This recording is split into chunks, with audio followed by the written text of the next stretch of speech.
It began as a billionaire's act of kindness, saving a crying maid and her twin babies in the middle of a blizzard. The sentence could be written in 1,000 different ways, but the image was the same for everyone who would later tell it.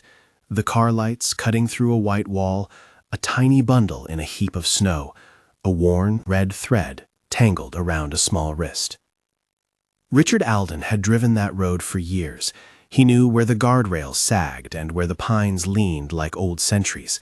He knew how the wind played tricks with headlights and how quickly a storm could fold visibility into nothing. That night, the world outside his windshield was a smear of gray and white, the wipers hammering a mechanical rhythm. He had been late for his son's bedtime, late for the pancakes he promised to Eli every Tuesday when work let him keep time for things that mattered. He was thinking of Eli's crooked spoon and the way his small hands fought the syrup when he saw the movement, a shadow at the ditch, a shape that did not belong to the trees. Richard eased the car to the shoulder. The engine still growled. He wrapped a scarf around his face and stepped into the storm. Snow bit at his eyelids. He saw the red thread first. It lay like a stubborn stitch against the white, frayed and stained, its end flapping in the wind like a small flag. Then he saw the baby toy, a rubber whale, half buried, and a woman crouched over two small shivering shapes, her breath a ragged cloud. She looked up when he approached, and for a long beat they traded the same raw surprise. Her eyes were dark, rimmed with frost or sleeplessness, and there was a ferocity in them that was not begging. It was the single-minded hunger of someone whose margin for error had run out. She clutched one infant to her chest, the other strapped into a carrier pressed against her stomach. Both babies made thin, urgent protest sounds, tiny chords against the roar of the storm. "Sir, please," she said, and the voice was small and broken, not because she was pleading so much as that she had run out of water to speak with. She could not finish. Her knuckles were white beneath the thread. Richard's training in making decisions under pressure was not from business, it was from the habit of not letting guilt calcify into passivity. He scooped the smaller bundle into the crook of his arm, felt the weight and the heat and the illegal, immediate trust of a child placed in a stranger's hands. "Get in the car," he said. There was no ceremony in it, only motion. They drove with the heater turned high and blankets crumpled like sails. Richard's phone had no signal. The cabin he kept for winters was still a half hour up the mountain, a place that existed because grief had taught him to need a refuge that was not his city life. Maya, she would later say her name like a careful offering, watched him with a calculation that was less distrust than the habit of measuring safety. She wrapped her twins tighter and adjusted the carrier as one might adjust a weapon. At the cabin door, Richard opened the car and felt the wall of warmer air. Inside, the fire had been tended earlier in the day, the logs still kept afterglow. He dragged a pile of thick wool blankets from the back of a closet and spread them across the living room floor. He moved with quick domestic competence. He put water on the stove, he boiled milk, he found a thermos he kept for long drives. These were small things, but in the hush of the storm, they were entire prayers. Maya sat with the twins on her knees, her shoulders pitched forward as if to become their shelter. She accepted the cocoa with steady hands and would not let Richard take the infant from her, even when exhaustion loosened her fingers and sleep threatened to drop her head. She tied the red thread, its loop knotted through the frayed yarn, around one small wrist, a simple band that she treated like the map of herself. She touched it with a thumb once, as if tracing a scar. "You can calm them by rubbing their palms," Richard said, remembering a pamphlet from some hospital. He did not offer more advice than needed. He set the thermos between them like a neutral object. Maya's laugh was half a thin exhale. "I'm not here for lessons," she said. The words had no bitter edge. They were a stance. "I'm here so they don't freeze." Neither of them noticed at first the small Captain Bobo toy that had come free of a pocket and now lay under the coffee table, its painted smile smeared with soot. Richard picked it up, wiped it on his sleeve, and sat back. The baby's eyes slid closed. One thumb found a seam and sucked with the stubborn persistence of survival. There are moments when the world feels as if it's holding its breath. Richard thought of Joanna then, her hands, the way she would make a pot of soup and hum while it simmered, and the memory did not hurt the way it once had. Grief, for him, had become a background ledger, a quiet accounting of what mattered. He had money, yes, and property and an address that felt safer than most, but none of that explained why he had pulled over that night. Something in him recognized the emergency as an ethical injunction. A man's resources are not in themselves virtue. They are tools. He thought of Eli, already waiting for pancakes and the commonplace safety of a kitchen that smelled of syrup and butter. He imagined the laugh they would have the next morning if tonight became tragedy. Maya watched him as he moved about, watching the way his gestures sought to normalize the moment instead of to turn it into spectacle. He rolled a blanket beneath the twins' heads, broke apart the two halves of his scarf when a carrier strap chafed Maya's shoulder, heated a pan and spoke in short sentences about hot milk, about dry diapers, about a neighbor who could lend a phone if the lines were down. He did not ask her where she had come from. He left the question like a knife in the drawer for later. "You're safe here for now," he said finally, as if a landlord were proffering a lease. "There are beds, there is food. Stay." Maya answered with a look that balanced gratitude and appraisal. "How do I know you won't call whoever—" She stopped. "I need a place to think." "Then think," Richard said. "I won't. No one will be coming for you tonight unless you ask." There was a pause that lasted long enough for the stove's tick and the twins' breathing to mark time. Maya's shoulders slumped. She let out a breath that could have been a laugh or the release of a coiled thing. "Okay," she said, "for the night." Outside, the storm did not abate. The gusts pressed against the windows like fingers. Inside, the hearth made the room into a small world, amber and safe. The red thread caught the firelight and flashed like a small altar. Richard made 2 mattresses on the other side of the room and offered them without ceremony. Maya placed a twin near the warmth and lay down with the other on her chest. Sleep came to them as it comes to people who cannot afford a moment to be awake. If the scene had ended there, it would have been an anonymous act of charity. The world does not keep count of how many hands hand over blankets every night. But the thread of the evening passed into something that would expand outward, an investigation, an indictment, a courtroom. For this first night, the cabin held only heat, furred breath, and the murmur of 2 adults who willfully deferred questions. Before we go further, a small request. If this story moved you, tap like and drop the city you're watching from. You never know who nearby is watching too. The early morning came not as light, but as a thinning of the storm. Outside, the tracks were raw, a pattern in the snow that told a different story every few feet. 2 sets of adult footprints, 3 stroller treads, the radial print of a boot with an odd heel. Richard brewed coffee because the noise of the kettle felt like a civic ceremony. It said that the world persisted.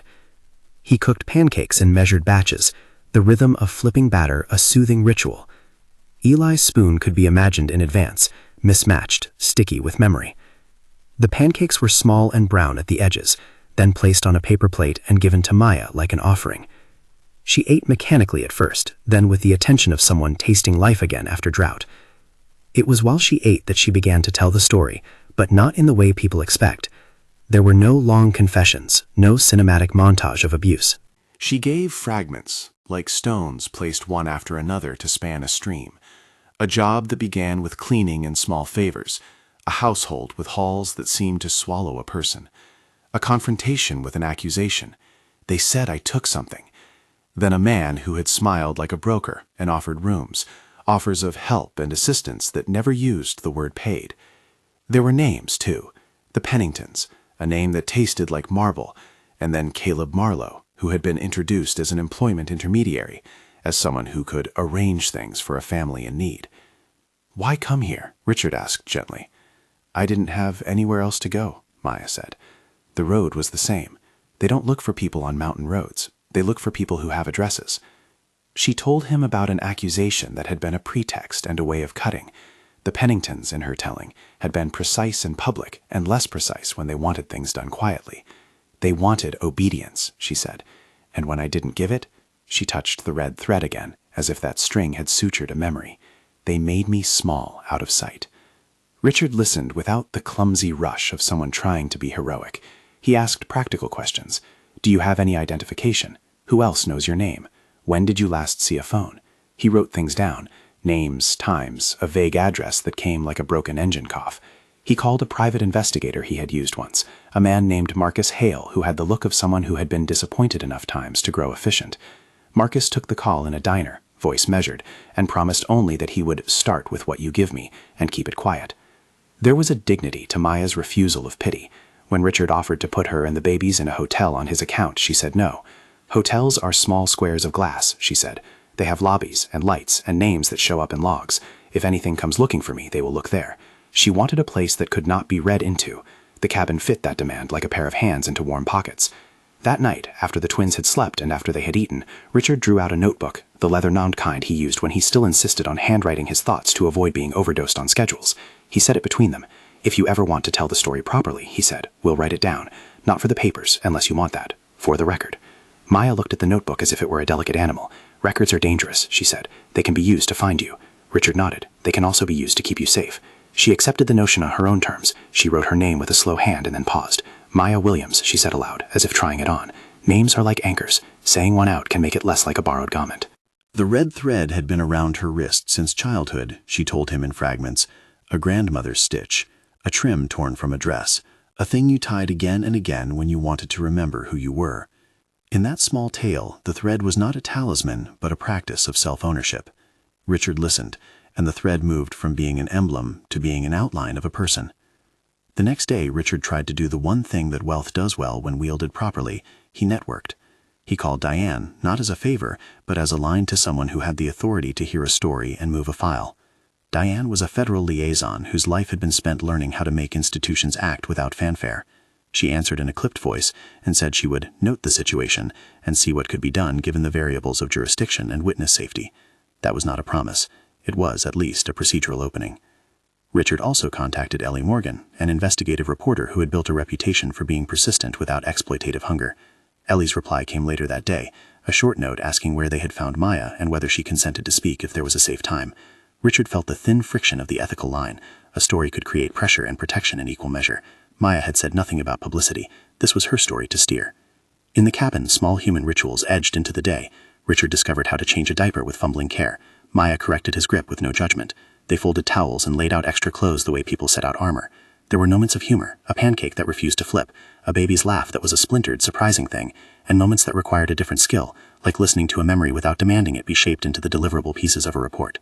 Maya's memory had holes that were not empty but sealed. She refused to translate every traumatic shape into words. Sometimes a silence would arrive and she would stare at the fire and not speak for a long time, fingers worrying the ret thread until it was a blur. Richard respected those silences the same way he respected the baby sleep, as fragile states not to be disturbed. Outside, traces accumulated. Tracks around the cabin suggested an interest that had not been casual. A vehicle parked at the tree line, boot prints that circled and rechecked. One morning, Richard noticed a pattern in the snow that made his chest go tight, a heel print with a split sole, a small distinctive bit of tread. He took a photo with a phone stashed in his glove compartment and sent it to Marcus. The investigator responded with questions about direction and timing and whether any registered plates had been seen. "Could be a hunter," Marcus said. "Could be a delivery. Could be them." "Who?" Richard asked. "People who follow," Marcus answered. You'd be surprised how small a world gets when people know who to look for. Richard's hands tightened on the wheel of the pickup he used to ferry supplies up the mountain. He was not a man who enjoyed fear. He preferred to name his problems. When the problem involved someone else's life and a child's cry, his response sharpened into strategy. He set up a simple perimeter. Motion sensor lights propped at the eaves, an old hunting rifle that was kept for emergencies moved into a closet just in case, extra blankets in a duffel, a bag with clothes and bottles, and copies of Maya's new handmade note with her name and date of birth written in a patient hand. Maya watched the preparations with a steady face. "I have done this before," she said. "Packing most of my life was how I survived. I am not helpless." "Nor are they helpless," Richard said. "You mean they—" He stopped himself. The act of naming the people outside could give them mythic scale. For now, they were people with boots. That afternoon, a pickup idled across the gap, lights off, engine whispering. Not the full glare of the Pennington Estates security fleet or a luxury SUV, but a plain truck with a flat bed. The driver sat like a mask in the dark, and for a long minute the world narrowed to the truck's single, patient presence.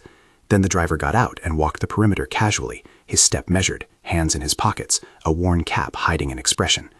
Richard noticed the movement while alternating a dish towel and a child's sock on a radiator, and his pulse recalibrated to a low, steady hammer. He stepped out on the porch with a thermos and a resolute face. He could have called the number Marcus had given him and asked for an ETA, but sometimes the first action is to be seen as a presence rather than to show weakness. "Afternoon," the man called. His voice was uncomplicated, meant to be neighborly.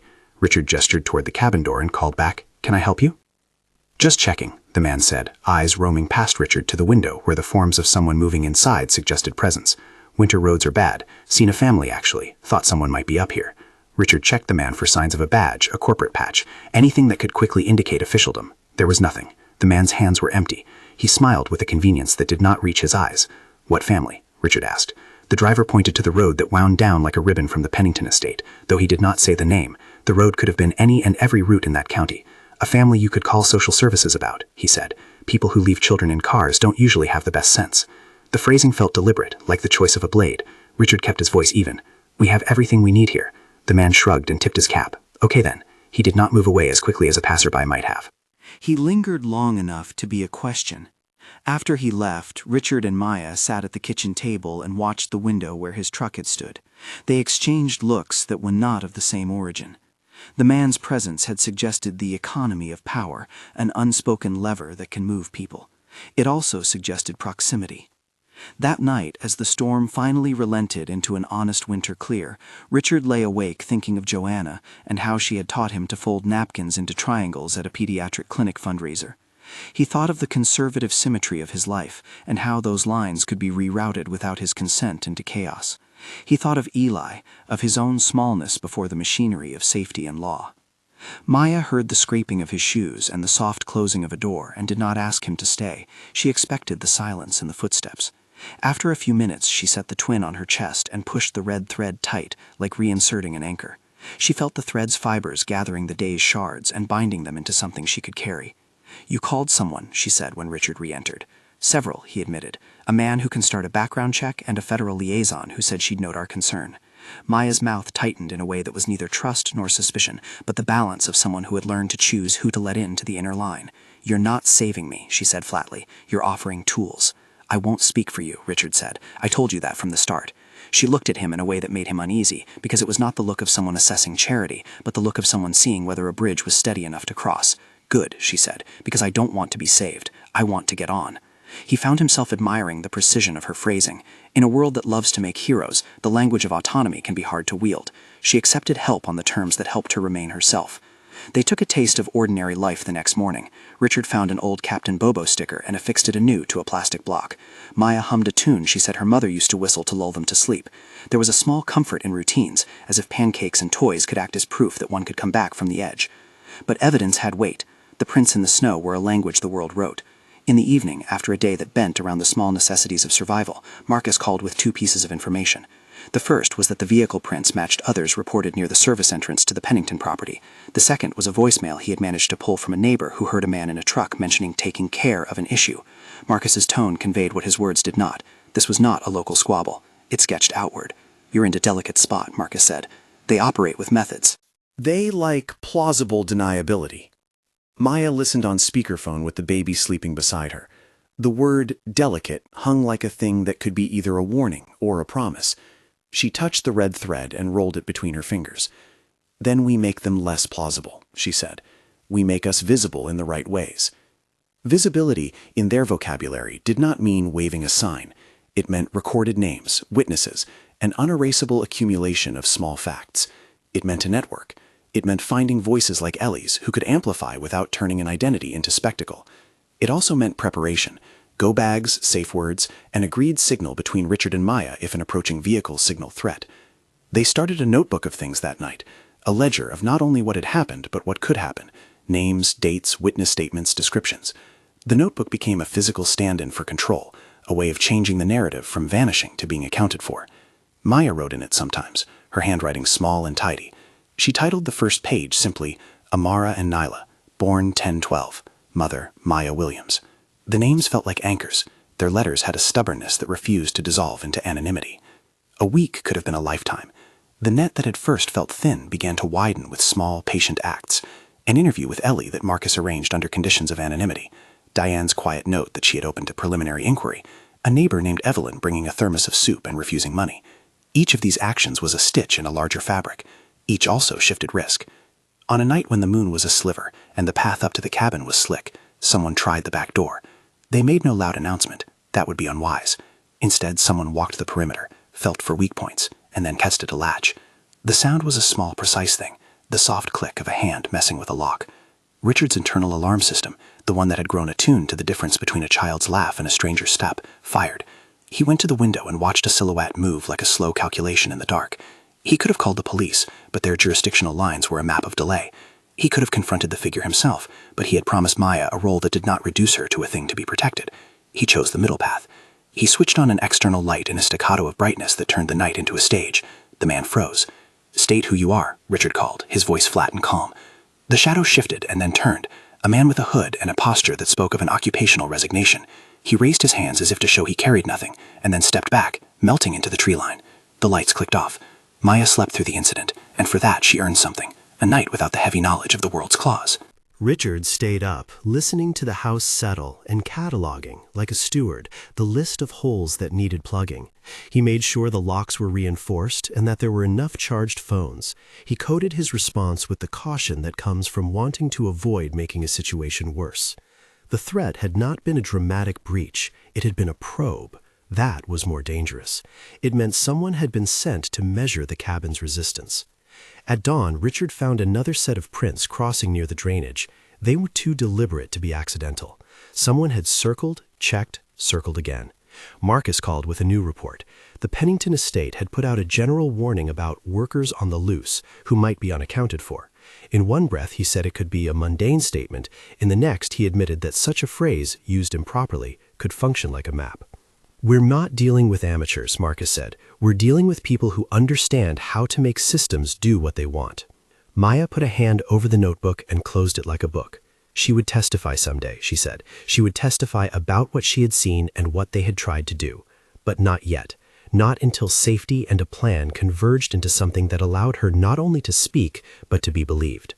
Richard watched her close the book and knew, with the quiet conviction that sometimes accompanies a decision made without spectacle, that their next moves would not be improvisation. They would be procedural.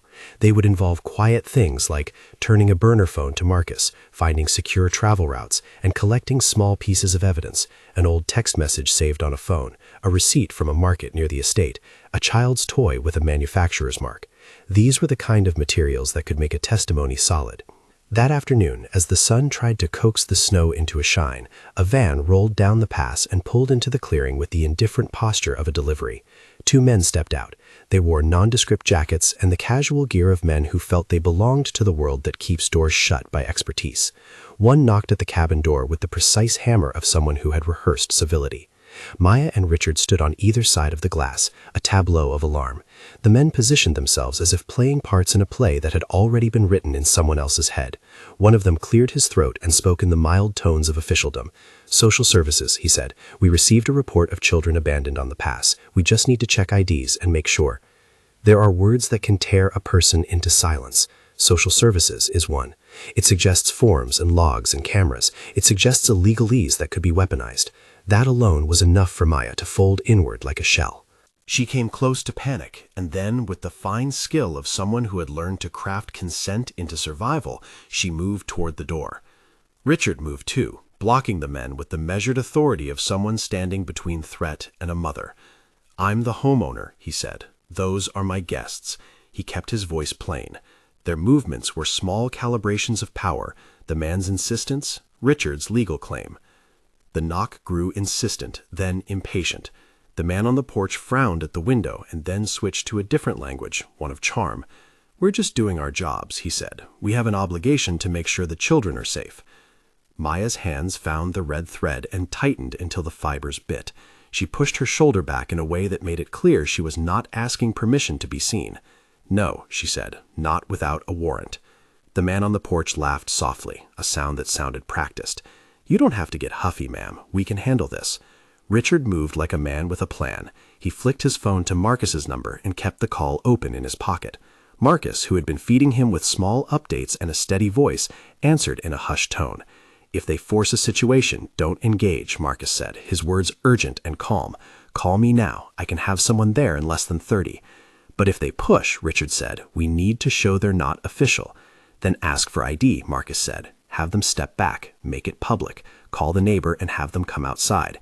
Richard did exactly that. He opened the door just enough to show a frame of his height and then a manila folder with the word property printed on it as a gambler's bluff. "ID, please," he said. "No one enters my house without proper documentation." The man on the porch hesitated. The practiced smile thinned. The second man shifted his weight in a way that suggested impatience.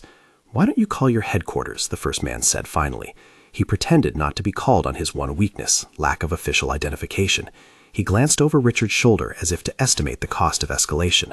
Maya stood at the edge of the living room, her face pale, the twins sleeping on a couch. The red thread pulsed like a heartbeat under her fingers. She wanted to stay small, to be a person in a house with other people doing ordinary things. She also wanted to be a mother who could make decisions, not a person whose choices were nullified by someone else deciding for them. The man on the porch made one more attempt at charm and then shuffled away, as if to reconnoiter. He rubbed his knuckles and spoke into a small radio at his belt, a device of ordinary menace. When he disappeared into the white, Richard closed the door and bolted it with a solid clunk of someone who had no illusions about the benignness of the world. "That was close," Marcus said in his ear. "Too close," Richard replied. Maya's voice was a small, surprised thing. "They wanted to take them," she said. "They wanted to say I couldn't be trusted." "No," Richard said. "Not while I'm breathing." She looked at him then, not with the wary appraisal she had reserved for strangers, but with a slow, testing gratitude. "Thank you," she said, and the words were not a surrender, but a signpost. She meant it not only for the moment, but as a ledger entry. This man had made a choice. She could now make one of her own. The two men in the van were only the beginning. They were a test of the fabric of safety. Whoever had sent them had the money to buy courteous opportunists. They also had to contend with the fact that the cabin did not belong to no one. It belonged to someone willing to call and file and put names in a book. Names multiplied, records accrued, and records, in the slow work of law, are how daylight takes root in dark spaces. Night fell with the darkening pressure of things unspoken. Richard sat with a notebook open and wrote in a hand that tried to be precise. Time, description, the vehicle's partial plate. Maya watched him without insisting he look at her, because there is a dignity to be observed while doing what must be done. The red thread lay heavily on the table like a promise. At the far edge of the property, a vehicle waited with lights off, its presence both a dare and a notice. Richard saw it in the corner of his eye. He stepped onto the porch, breath making small clouds, and the night tightened. The first part of the story folded into the second. Rescue became containment. Shelter became a staging ground. A notebook became an instrument. Maya tucked the babies close, and for the first time in days, allowed herself to imagine a future not stitched from immediate survival. She saw faintly a place where the sisters could run in yards not frozen, where their names would be printed on diplomas and not on incident reports. It was a thought like a tiny bloom in winter, fragile, dangerous to hope, but capable of reshaping the contour of a life. They did not know yet how wide the net was, who was involved, or whether the Penningtons were merely a node in a larger pattern. They had no certainty about the courtroom that may come months later, about the journalists who might ask for an interview, about the federal agents who would approach the case with the patience of their vocation. They had only tonight, and the small stubbornness of keeping a light on for two infants. When the van's engine turned over in the darkness, as if deciding whether to go, Richard felt the old, lucid urge to act, not as a rescuer cast in gold, but as a neighbor who refuses to let the world swallow a person whole. He grabbed his jacket, his phone, and the notebook. Maya put the red thread around her wrist with a fast shore motion. They moved toward the edge of what they could hold, the brightness of a porch light, the click of a bolt, the slow ticking of a situation that could snap. The night smelled of snow and diesel and the iron tang of fear. The cabin held its breath. The van eased forward, like a thing testing whether the boundary would hold. The van eased forward, as if weighing the boundary, its headlights a dim pair of eyes. For a long time the world was a drummer's space, the tapping of a hood against a window, the muffled whisper of an engine trying to decide. Richard stayed on the porch, the thermos cold in his hand, the notebook open in his jacket pocket like a small, stubborn law. A figure climbed out of the van, one man, then another, and moved toward the trees with the casual width of someone used to occupying space. The porch light threw them into silhouettes. One man paused and thumbed at something at his belt, a motion that tightened Richard's chest even though the man had not yet crossed the line. Inside, behind the glass, Maya tightened the red thread around her wrist until the cotton bit. She had taught herself to make a small comfort of the pain. Amara and Nyla slept with small noises like distant weather.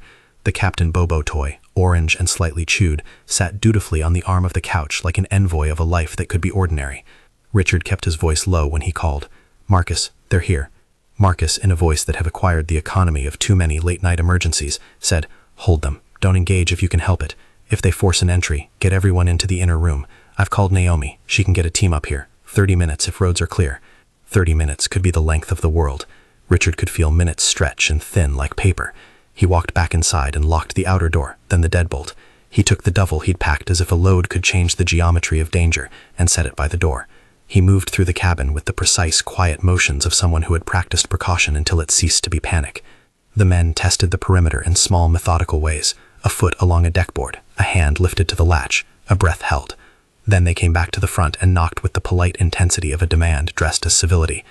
"Neighbors checking in," one called. "You all right in there?" The word neighbors had no warmth tonight. It suggested eyes and forms and the capacity to turn an anonymous act of harassment into a paper trail of normalcy. Richard placed his hand on the inside of the door, and when he opened it a crack, he kept his posture wide and offered the minimal evidence of authority, a homeowner's badge of sorts, nothing official, simply the calm of someone who would not flinch. "Show me ID," he said.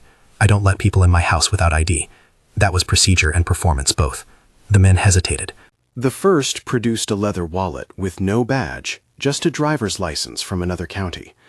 The second tried a different tack, a practiced apology about making a mistake and thinking the house was vacant. They angled for a sliver of advantage, an invitation to step inside, a loose hinge, a humanizing story. Richard's 9 was a scaffold that prevented them from finding it. He explained he had children in the house. He made a deliberate mention of a small boy in the city who would wake for pancakes in the morning. That detail was absurd and ordinary, and therefore immune to challenge. It took the sheen off any illusion that the cabin was a mere target. "You're being recorded," he said softly, and that too was a statement. He had put his phone at the window, the camera running. Marcus was patched in a three-way call. The men frowned. They had rehearsals for confrontation, but not for being watched by a quiet, patient citizen. One of them stepped back, then spoke into a small radio. The sound was the most ominous thing yet, a voice heard through a tin can. The men spoke a name, 2 syllables that sounded like a private instruction. Richard's throat closed. This was no random harassment. Someone had given orders.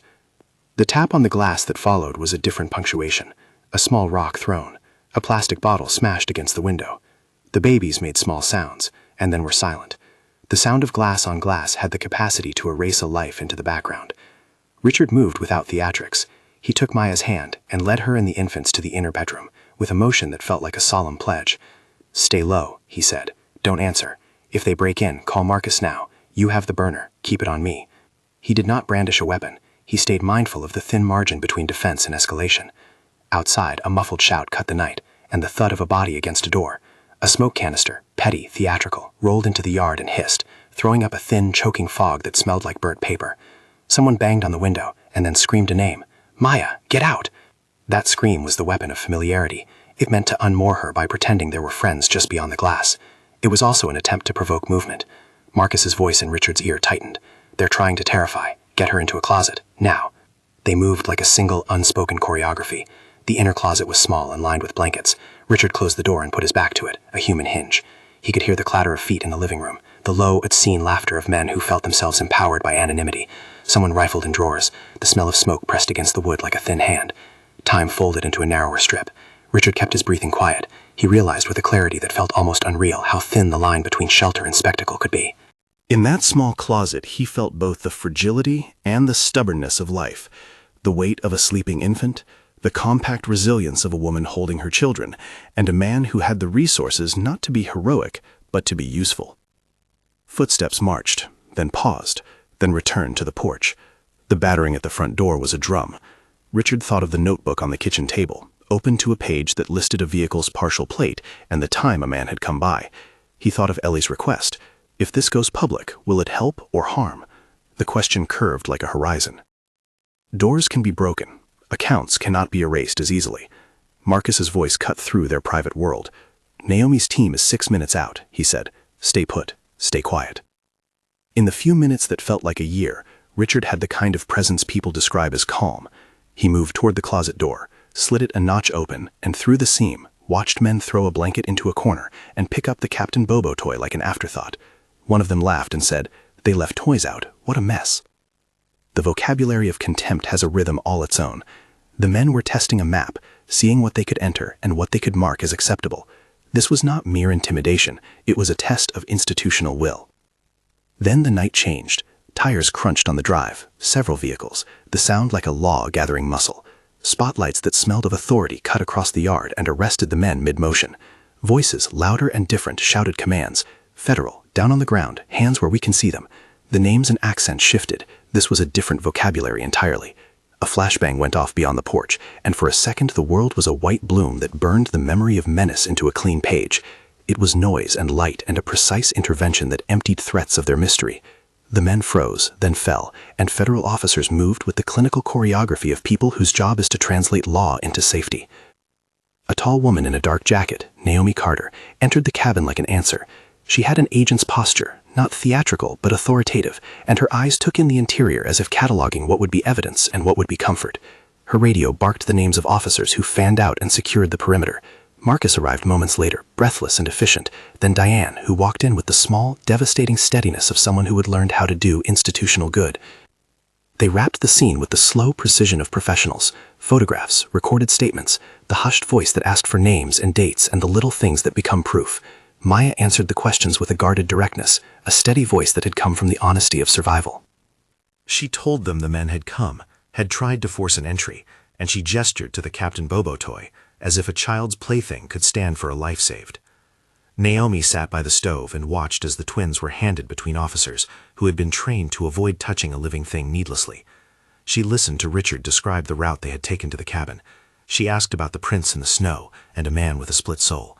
She listened to the recorded call that Marcus had in his pocket, a voice that offered a thinly veiled threat. Together, they sketched the architecture of a crime. "This isn't just about tonight," Naomi said quietly at one point. "It's a pattern. Someone is running cover." It would take weeks to translate pattern into indictment, but the evening had shifted. The men were taken into custody, cuffed on the porch with enough evidence to hold them. They were not kings in an unchallenged court anymore. They were bodies waiting for the weight of the law to swing into place. There were no cinematic confessions, no instant unravelings. There were reports to file and agents to debrief, and a long, patient gathering of pieces. The next days moved in a different cadence, one more procedural and less primal. Evidence traveled in paper and pixels. Marcus sent a map matching the tread he had found to other sites near the Pennington property. Ellie emailed a text she'd recovered from a former employee who described visits from men who helped with arrangements. Diane opened a line to a federal prosecutor who asked for an evidence chain and a witness plan. The fabric of the case thickened into something that could be argued. Maya spent the first 24 hours in a room with a couch and warm light, and plenty of people who knew how to offer quiet. A social worker who explained options for protective services. A child nurse who showed Maya how to swaddle when a baby would not settle, and did it without condescension. And Diane, who laid out a plan without promises. "We will move with what we can prove," Diane said. "We will not expose you to further harm unnecessarily. We will protect the children, and we will seek the counsel necessary to pursue an indictment." Maya listened to the list of legal steps with a clarity that could feel like a reprieve. She looked at Richard sometimes with a soft sort of appraisal. "I never wanted to make anyone a hero," she told him. "I wanted to get on." He had no answer that would be adequate, except the one he had used since the storm, presence and precision. He asked questions about witness protection and what it looked like, if she wanted it. He asked if she wanted to go to a shelter or remain at the cabin for a while. She considered both with a cool assessment of risk and autonomy. "I want to stay visible," she said finally, and her voice had the small steel of someone choosing to be seen rather than to vanish. Visibility was a strategy. It meant a calculated exposure that could keep predators at bay because they fear light. It also meant that Maya would have to watch how narratives were shaped. For that reason, Ellie was cautious. The reporter had a wardrobe of ethics. She wrote that night asking if Maya would speak with conditions. No names released until indicted, no photos that could identify the twins, a delayed release until there was a plan to protect those involved. Ellie wrote like someone who had learned that stories have consequences, and that the best story is when the subject agrees to tell. "People will watch," Ellie said when she finally visited, sitting at the table with a notebook that was more for her than for Maya. "But not all watch to help. Some watch to tear. We have to be deliberate." They worked like that, deliberate, careful. Evidence was not only the footprints and the recorded calls. It was the small ledger of the notebook that Maya had been keeping, the laundry tags from a Pennington uniform she had pilfered and hidden when she left, the voicemail that Marcus recovered from a neighbor claiming to have overheard an exchange near a service road. The Captain Bobo toy, cleaned and wrapped in plastic, traced a line of human detail that made it easier for jurors to see the world through a child's eyes. When the preliminary indictments came, they were surgical. Caleb Marlowe was charged with trafficking-related counts, recruiting, transport, fraudulent representation, with evidence tying him to messages and payments. The Pennington Asset Network was examined for involvement, payments to Marlowe's front companies, odd reimbursements that tracked like a ledger of convenience. The prosecutors took care not to overreach, keeping charges to what they could back up in court. The case built outward from the small but undeniable facts. The first formal legal appearance, an arraignment, was a technical and potent moment. Maya sat behind a protective screen with Diane and a victim advocate. She listened as charges were read and as lawyers arranged for the exchange of evidence. There was a moment when a defense lawyer tried to question the officialism of the evidence. Was a neighbor's recollection precise enough? And the prosecutor offered the answer that would become the backbone of the case, that pattern matters. In law and in life, repetitions create a fabric that cannot be dismissed by a single thread. It took months to gather the rest. Marcus traced money transfers to his Shell account. Emails were recovered from Bennington Aid's old laptop that referenced quiet solutions and third-party arrangements. Ellie surfaced statements from 2 women who had left the estate years before and quietly suggested similar patterns. Verbal coercion replaced by legalistic euphemisms, offers of support turning into demands. The story's web widened. Throughout this process, Maya made a series of choices that continually surprised those watching her arc. She declined offers to vanish entirely under protective custody. She refused to become an anonymous statistic to be shelved. She wanted to be an active witness, not as a prize of bravery, but as an agent who used testimony as a tool. She agreed to a deposition, but only under terms that protected the twins and limited the release of certain personal details. The deposition was held in a neutral conference room, sunlight filtered through blinds so that it did not feel theatrical. There were lawyers on either side, Diane's calm presence, the lead prosecutor's patient, measured questions, and a defense attorney whose job was not to be cruel but to create doubt. The recorded testimony would later serve as a map to which other evidence would be tied. Maya read the room with the certainty of someone who knew how to place her words like stones across a stream. "Tell us in your own words what happened the night you left the estate," the prosecutor asked. Maya's voice was steady. She described details that were not salacious but that built credibility. The time she had been accused, the man who had offered assistance, the pattern of errands that isolated her from others, the small threats that had become big by repetition. She pointed to the notebook and described the ledger she had kept, the ways she had hidden a receipt, the names she had written down. She did not dramatize nor minimize. She told the truth the way one sifts grain, carefully, unadorned. The defense's cross aimed at fissures, memory gaps, inconsistent phrasing, times that did not line up with an officer's note. They highlighted that yes, sometimes trauma made recollection uneven. They leaned on how easy it was to confuse a knock at night and the sound of a truck. For a moment, the courtroom felt like a weighing scale, each side balancing the other. But the notebook, the pictures of prints, Marcus's timeline, and the fragments Ellie had located began to cohere into pattern. The jurists in a later trial would have access not only to oral testimony, but to physical artifacts, a voicemail preserved on a host server, a payment trail, a labor contract that had been falsified. The defense could poke holes in testimony, but it was harder to make an entire ledger of papers look like a mistake. Ellie published her piece when the investigation reached the point of being more than rumor. Her headline was careful. The article laid out the pattern of coercion and how wealthy households sometimes used legalistic language to erode workers' autonomy. Ellie made it clear she was not sensationalizing. Names she could not prove were withheld. The piece foregrounded the testimony of survivors and the hard paperwork that prosecutors would use. It had the intended effect. People called. Letters arrived. A woman from a small town who had a similar ledger. A man who claimed to have pushed back against a pay schedule that read like a trap. A former housekeeper who said she had feared a man named Marlowe in whispers for years. With public attention came pressure, both protective and dangerous. There were messages of support and an anonymous packet with a photograph of the cabin, grainy and close up. Someone left a note on Richard's car that read, "You did something about your class." The rhetoric was perverse, anger at accountability disguised as a moral argument. Yet the publicity also produced witnesses who might otherwise have stayed mute. When the trial finally opened in a federal courthouse, it had the steady, procedural solemnity of a place that knows how to move slowly and with purpose. The gallery filled with people, some curious, others devoutly supportive. Diane sat beside the prosecutor and introduced a list of witnesses that spanned the months of patient, unglamorous investigation. Marcus with his photographs, Naomi with a tactical timeline, Ellie with her documented interview notes. Maya would be required to testify in court, under oath and under the bright public light. On the first day of testimony, the defense tried its familiar gambit, impeach the witness by emphasizing the gaps. They asked about a misremembered date, a discrepancy in the emergency calls, and the way a frightened person might imagine a pattern where there was only coincidence.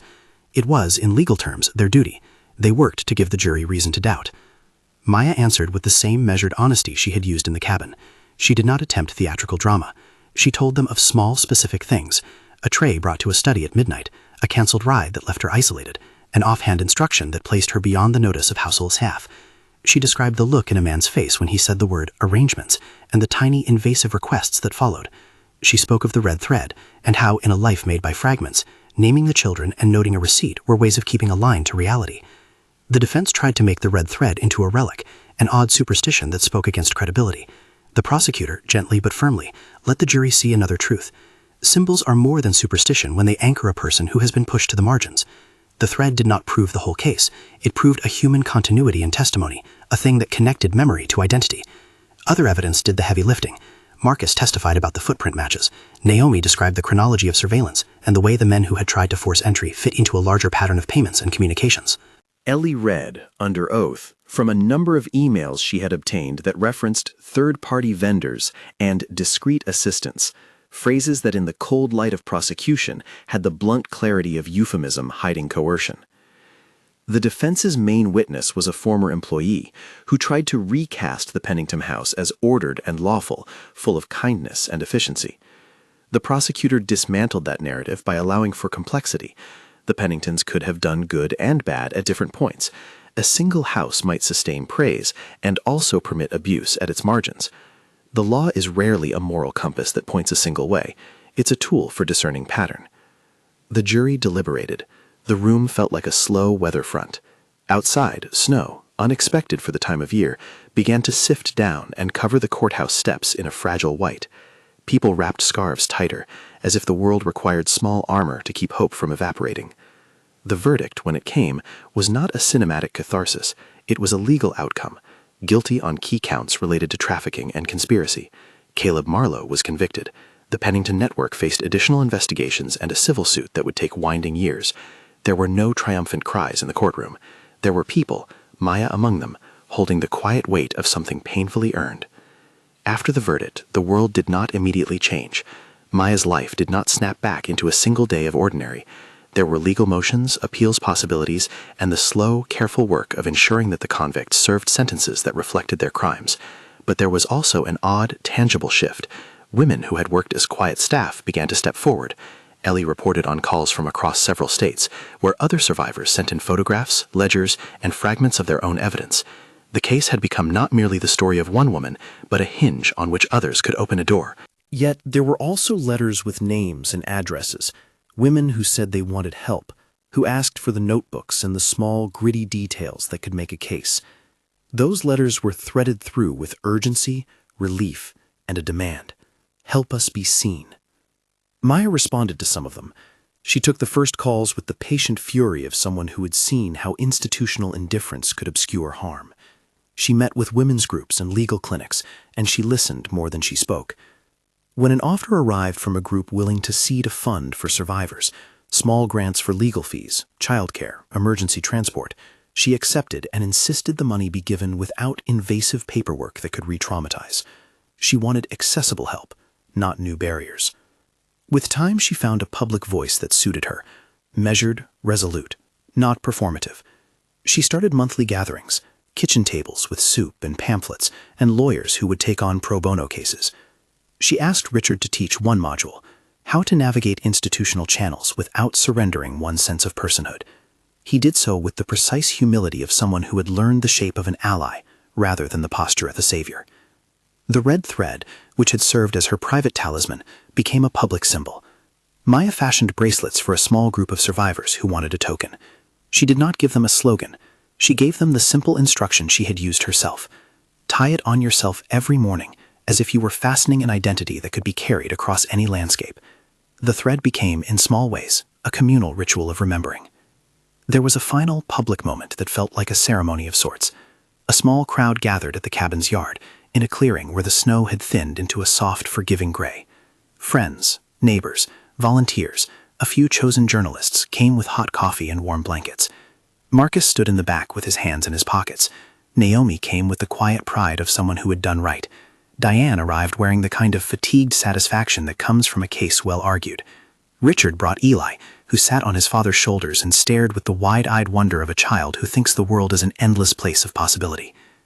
Maya approached a sapling that had been planted near the porch the first winter they had spent at the cabin. It was a small tree, still young and shy. She held the red thread like a ribbon. She had prepared no long speech, no grand declarations, but she had a handful of notes in her notebook, the ledger that had seen her through the darkest days. She took the red thread and looped it 3 times around the tree's trunk, tying a knot with the deliberate care of someone stitching a garment. The wind tugged at the ends, and they fluttered like small flags. Around them, people made small, respectful noises. Someone brought plates of pancakes, browned at the edges, their smell of private repartee with memory. Children chased each other in the snow, and for a brief moment the world felt as if it were letting in light by little perforations. "Today isn't an ending," Maya said to the quiet that followed. "It's another kind of work." Her voice was steady, not triumphant, but aware. "There are others who need a place to land. We will make sure they can find one." She announced the creation of a modest center in the nearest town, a place that would provide legal advocacy, temporary shelter, job training, and early childhood care. It would be funded through a mix of donations, some from private individuals like Richard, but structured to avoid dependence on any single benefactor, and grants the staff would pursue. The center's name, chosen with care by a small group of survivors and advocates, was the Red Thread Collective. The name was not rhetorical. It was a promise. Small connections stitched together become a network strong enough to support life. Launching the collective was not theatrical. It involved months of paperwork, zoning meetings, grant writing, and the heavy lifting of mundane logistics. A certified counselor hired, a part-time nurse, a legal director who worked pro bono during the early months. There were setbacks, insurance snafus, fundraising shortfalls, an anonymous complaint about zoning. But there were also victories: a community board that offered a vacant storefront at reduced rent, a local bakery that agreed to train survivors in small business skills, a photographer who donated time to create professional portraits for resumes. Richard's role remained practical and bounded.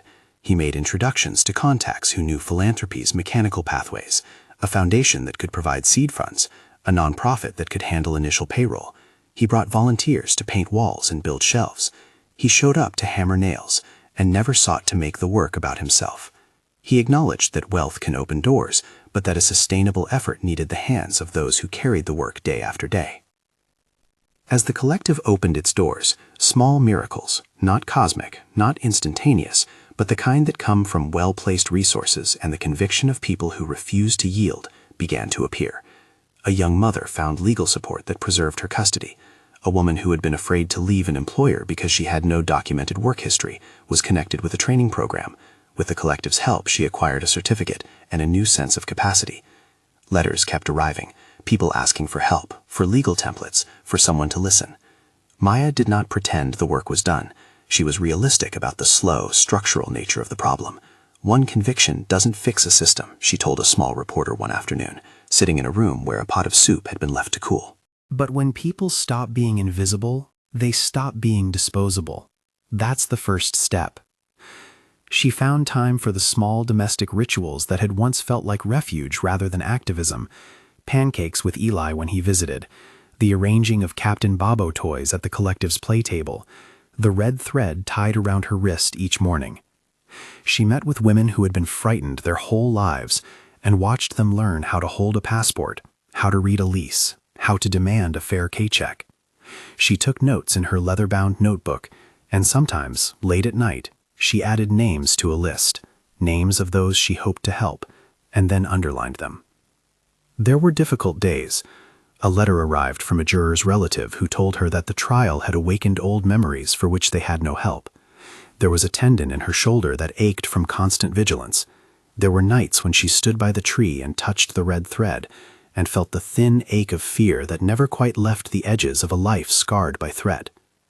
But there were also moments of joy that felt almost subversive: the laugh of a child learning to stack blocks without fear, the grateful hand of a woman who had been given a bus ticket to a safe job, the sight of a former neighbor, Evelyn, baking loaves of bread for weekend classes. The collective became, in its small way, a magnet for a community that had been satirized as indifferent, but that, when given an avenue to help, showed up with wood and soup and the willingness to listen. Months later, in a small ceremony that had no official pomp, Maya and a handful of other survivors took a length of the original red thread and braided it into a longer ribbon. They threw it into the air and tied it to the center's front door. The ribbon would fray and need replacement.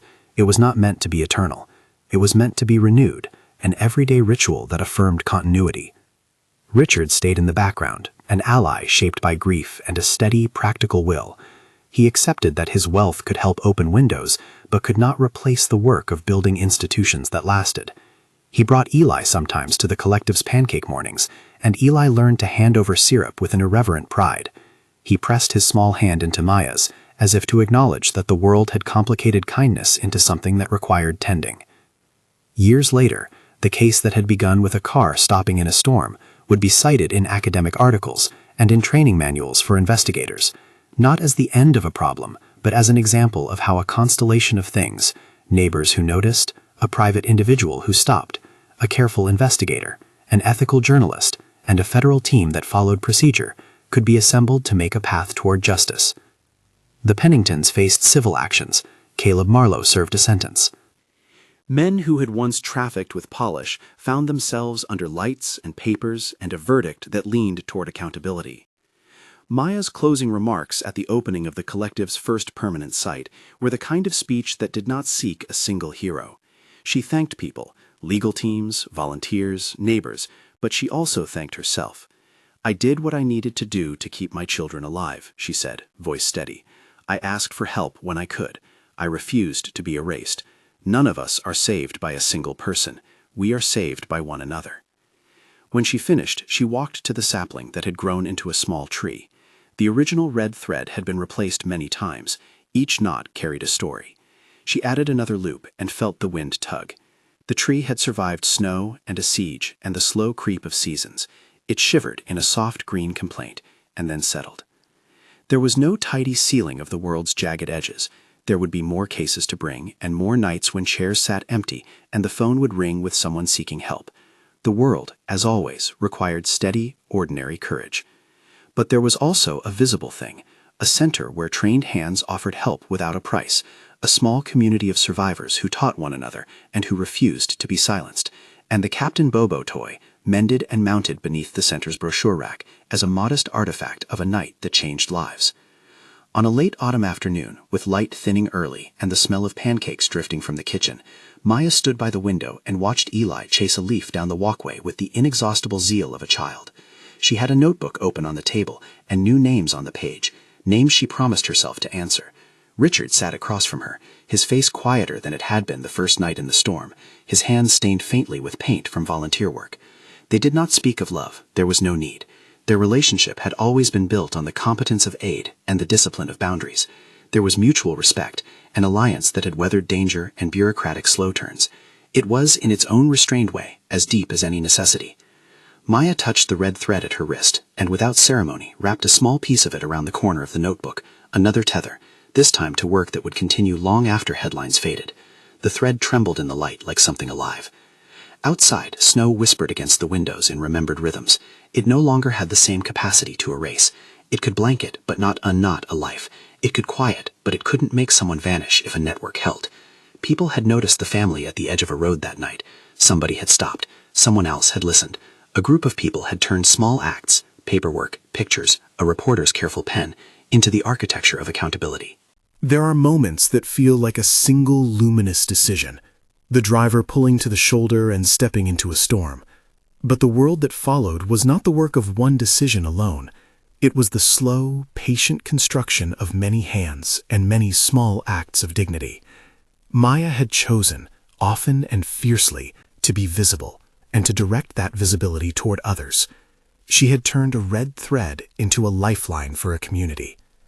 As dusk settled, a small choir of voices rose from the kitchen, Eli and a few volunteers singing a child's song off-key and with jubilant courage. Maya closed her notebook and stood. She walked to the door, to the sapling that had, in winter and snow and siege, become a small tree. She fingered the knot she had tied there years before, and then added another tiny piece of thread, as if she were renewing a promise. Justice had come in a form she did not expect, Not a clean sweep, not an absolution, but the willing, exhausted work of making a way for others. That work continues. It will always require witnesses, lawyers, advocates, and sometimes unlikely allies. It will require community meals and legal documents, and the stubborn habit of keeping a list. Maya looked up at Richard, not with a question, but with a shared understanding. "We keep making room," she said, and it sounded like a vow. He nodded. "We do." She stepped back inside and joined the kitchen table where pancakes waited, warm and ordinary and miraculous in their own small way. The twins giggled on a blanket. Captain Bobo sat at the edge of the table, watching. The red thread looped quietly at Maya's wrist, a tether as unremarkable and indomitable as a daily choice. If this story stayed with you, if it moved something small and resolute inside you, subscribe for more real-life stories of survival and to learn how you can support organizations fighting trafficking.